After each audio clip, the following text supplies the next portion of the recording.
The Macarian Crusade was a military campaign conducted by the Imperium of Man during the early years of Millennium 41.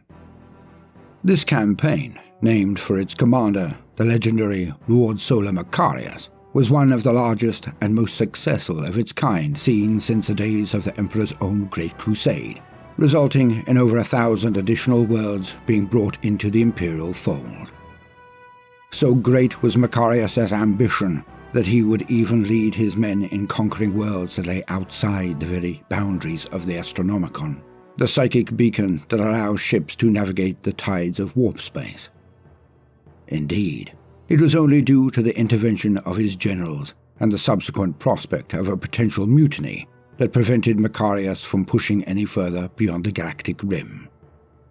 As more and more worlds were successfully integrated into the Imperium, Macarius' forces would in turn discover and retrieve a number of ancient and long-forgotten relics, such as the helm of the legendary explorer, Indigona the Vagrant, which Macarius himself would claim as a trophy. But perhaps the most notable of these relics was an artefact known simply as the Fist of Demetrius. As the Macarian Crusade continued to push further and further into Galactic West, Imperial forces would eventually succeed in bringing the world of Demetrius into compliance.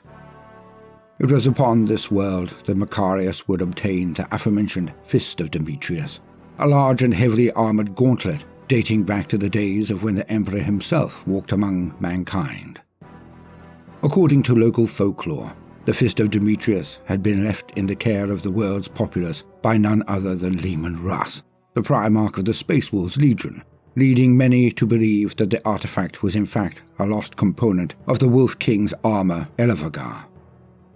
After all resistance upon Demetrius had been quashed, Macarius would retrieve the Fist of Demetrius from the temple that housed it, stating that he intended to return the relic to its rightful owners, though the priests charged with protecting the fist would, in their anger, curse Macarius for his supposed blasphemy. Soon after, as the Imperial fleet set sail towards their next destination, the world of Emperor's Glory, Macarius' flagship would be forced to make an emergency translation back into real space, after being caught in a freak warp storm, which resulted in the vessel sustaining damage to multiple core systems. As naval repair crews set about restoring the vessel to warp readiness, Macarius' ship would be attacked, and subsequently boarded by Drukhari raiders under the command of the Archon Lord Tazhitdinov, whose forces had been terrorizing the nearby world of Procrustes. While the Drukhari would take a number of naval personnel prisoner, their assaults would be repelled time and again, thanks to the presence and tactical genius of Macarius. Eventually, Macarius' engine seers would succeed in bringing the ship's engines back online, and soon the order was given for the ship to make an emergency warp jump. Unwilling and deathly afraid of entering warp space, the Drukhari would make a hasty retreat. But before doing so, Tazhitdinov would discover and take the Fist of Demetrius for himself, due to having become fascinated by the aura of power emanating from the artifact. After learning the relic's disappearance en route to Emperor's Glory, Macarius, after making planetfall, would meet with Ulrich Grimfang, the then Great Wolf of the Space Wolves chapter. Macarius then explained to Grimfang that he believed that he had not only found the legendary Fist of Russ, but also of its subsequent theft at the hands of the Drukhari. Eager to recover such a sacred relic, and believing that the Drukhari would attempt to recover the Wolf King's residual DNA from the Fist for their own perverse ends, Grimfang would assign an entire great company of warriors to accompany Macarius back to Procrustes, with their commanding officer, a young warrior named Logan Grimnar, acting as Grimfang's personal envoy to the Lord Solar.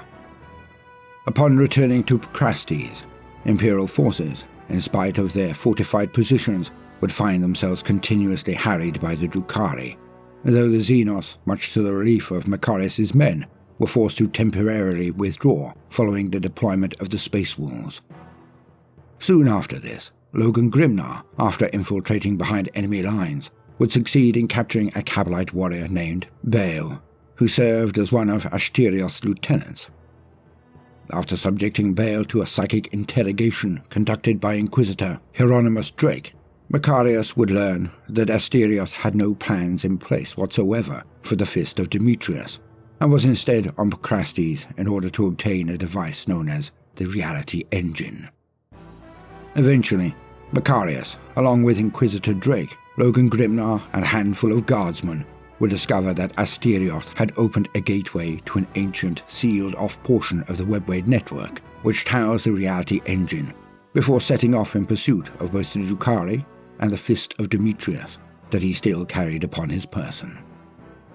Macarius and his entourage would track down and corner Asterios, who then activated the Reality Engine, leading to a short but incredibly bloody battle. Despite his preternatural speed, agility, and skill, the Archon would ultimately fall to the combined effort of Macarius and Grimnar, with Macarius unloading an entire magazine of his bolt pistol into the alien's chest. Upon retrieving the artefact, Logan Grimnar would remark that, while the gauntlet did indeed belong to the wolves and was fashioned for a warrior even larger than himself, it was not the Fist of Russ. Grimnar would then take possession of the fist, stating that he would personally ensure it was properly disposed of, before he, Macarius, and the rest of the Lord Solar's retinue made their way back to Procrastes. So, if the Fist of Demetrius was not a piece of Leman Russ's armour, as was initially believed, then just who exactly could this artefact have belonged to? As mentioned earlier, as detailed within the novel Fist of Demetrius, the titular artefact was not only made for an individual larger than a typical space marine, but also appeared to be Fenrisian in origin, sporting runes similar to those adorning Logan Grimnar's own war gear, in addition to the Wolflord's comments regarding how the fist once belonged to the wolves. With this in mind, it's likely that the Fist of Demetrius once belonged to a warrior of such stature and strength that he was said to be even bigger and stronger than Leman Russ himself, a warrior known simply as Raynolf.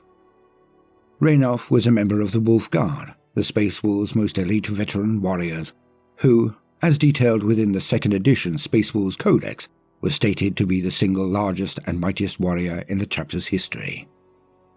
Indeed, Raynolf was famed and celebrated for his countless, nigh unbelievable feats of strength, such as when he single-handedly cast the wreckage of a land raider into a river of lava, in order to form a makeshift bridge for his brothers. While little else is known about Raynolf's exploits in life, his death, by contrast, is a tale frequently recounted within the sagas of the chapter. During a great battle against a vast orcish horde, the Space Wolves would be forced to retreat from their foes, resulting in them needing to fall back via a narrow mountain pass. Raynolf, along with a handful of his fellow Wolf Guard, would dauntlessly hold the pass against the orcs for several hours, giving their battle brothers the time needed to withdraw and regroup. One by one, however, Raynolf's fellow Wolf Guard would fall, until he and he alone stood against the full might of the greenskin onslaught. Countless orcs would be slain at Raynolf's hands, creating a literal wall of corpses, though he too would eventually find himself overwhelmed and drowned by the green tide.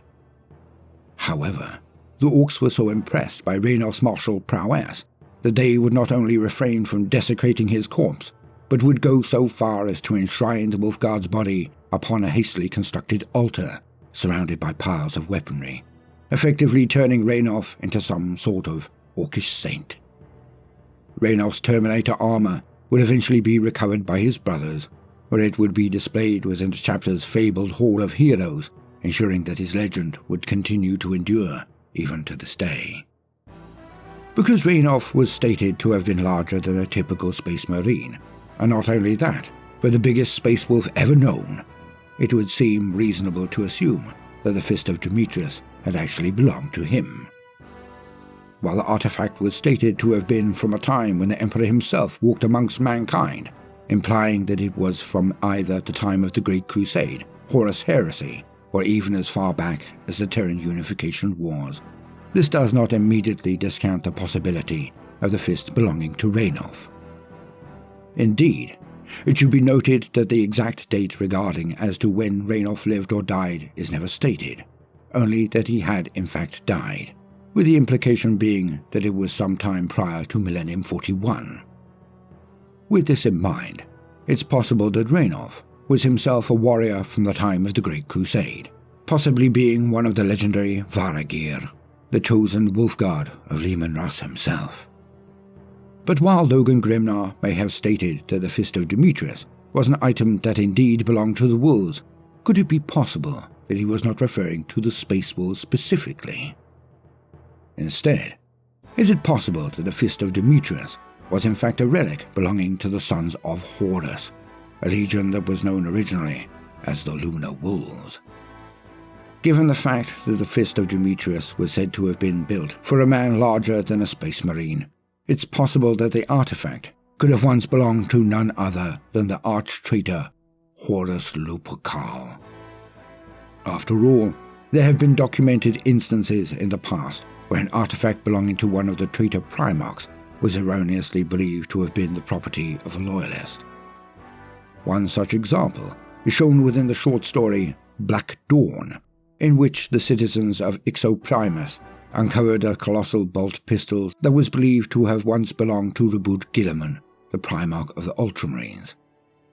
This was due to the fact that, according to historical records, it was the Ultramarines who had brought the world of Ixoprimus into the Imperial fold during the course of the Great Crusade. This belief, however, would prove to be false, as the world had actually been brought into compliance by the Lunar Wolves, with all records pertaining to this fact having been altered following the events of the Horus Heresy, meaning that the pistol in question had once belonged to Horus himself.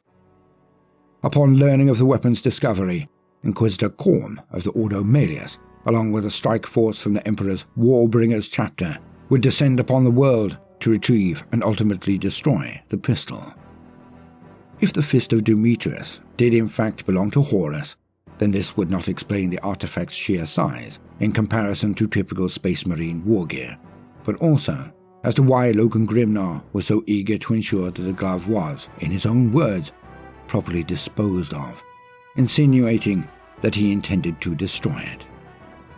The only major problem with this particular idea is the fact that the Fist of Demetrius was covered in runes, which, according to Sergeant Lemuel, one of Macarius's personal bodyguards, were similar to those adorning Logan Grimnar's own weaponry and armour. That being said, however, it is possible that the runes present upon the Fist of Demetrius were not Fenrisian in nature, but instead Chthonian. While Chthonian and Fenrisian runes are indeed visually distinct from one another, to the tired and untrained eye of a battle-weary Astra Militarum soldier, they could certainly appear to be at least superficially similar to one another at a casual glance, although such a notion is admittedly debatable at best. Or maybe the Fist of Demetrius did in fact belong to an ancient space wolf, but one whose name had been stricken from all records due to him committing some sort of atrocity or act of treachery? After all, it is not unheard of for warriors of the Space Wars to become so disheartened and frustrated with Imperial bureaucracy that they abandoned the chapter to live the life of a renegade, with some even going so far as to become fully fledged Chaos Space Marines. The most notable example of which, as detailed within the 7th edition Space Wolves Codex, is that of the former Wolf Lord, Svein Wulfbad, who along with a significant portion of his great company would turn traitor and devote themselves to Khorne, the Chaos God of bloodshed and slaughter. As such, it's not entirely outside the realm of possibility for the Fist of Demetrius to have once belonged to another such fallen wolf. Whatever the truth may be, few can deny that Macarius' discovery of the Fist of Demetrius was an important and historic event in its own right, even if the identity of its original owner is destined to remain shrouded in mystery. What do you think? Leave a comment below, and thanks for watching.